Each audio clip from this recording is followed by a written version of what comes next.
Hey, I want to talk about our model of ministry a little bit because Crosswalk is maybe different than you've experienced other places.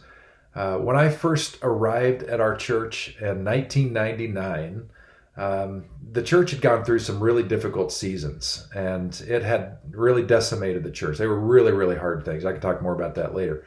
But when I arrived, the average age of the church was 70 years old. It was pretty small, struggling. The facility was not in great condition, and the church was basically open 2 hours a week, an hour on Sunday for worship and an hour middle of the week for a community dinner for the church community. And I was called to change that, to try to bring some things back to life, and it has been an evolving process ever since. I had some ideas about what I thought it was going to look like, in the future. And what we are now is not what I thought we were going to look like. I thought we were just going to be a big church and do the normal things, like have big worship services and have lots of people come and cool, professional light shows and that kind of stuff. And what we've become, I'm much more proud of. If Crosswalk's known for anything in the community, it's that we serve the community. At a ribbon cutting ceremony fairly recently, opening up a pet supply pantry on our church property for people who are struggling to make ends meet and they might not have enough money for pet food. Well, we've got a storage box there that's full of stuff from Jameson Humane to help make that happen. Well, anyway, it was a ribbon cutting ceremony, and I talked to the mayor of Napa, and he was there to talk about things. And he gave me, and really the church, the greatest compliment. He said, your church is always the church that steps up when Napa needs it. We're so proud of that at Crosswalk because we think that's a very Jesus thing to do. So we got all kinds of stuff going on all the time.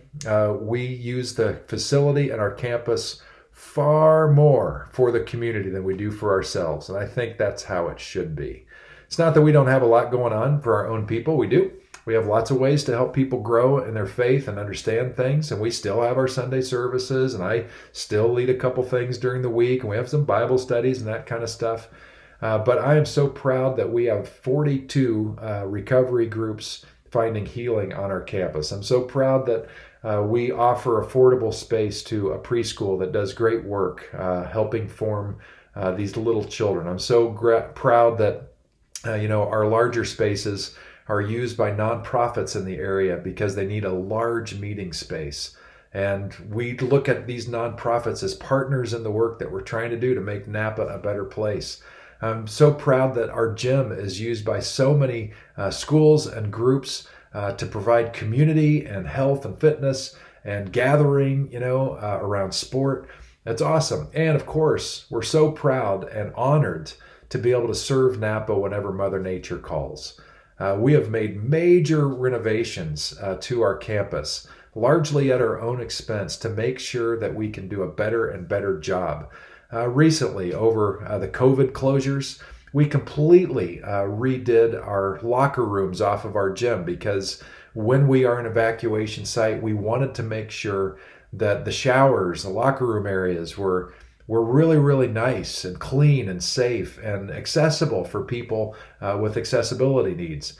We redid our gym lobby and our gym bathrooms to make those accessible and beautiful and clean and wonderful.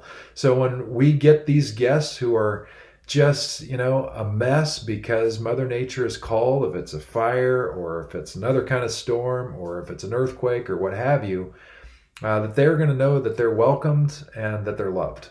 And so we are so thrilled and proud to do that. That's a partnership with the county, by the way, which it just works beautifully. And we're so delighted for that. We have created so many great relationships with so many different organizations, and we love it. So when you come to the campus, don't be surprised if the parking lot is full multiple times every day of the week. We get a big kick out of that, and we're very proud of it. I think that's what the church is supposed to be doing. And so we're proud to be doing that, and we're always wondering what more can we do to serve the community of Napa. So anyway, I'd love to talk more about this. If you'd like to grab a cup of coffee and sort this all out, I'm happy to do that. If not, I hope this was helpful, and thanks for tuning in.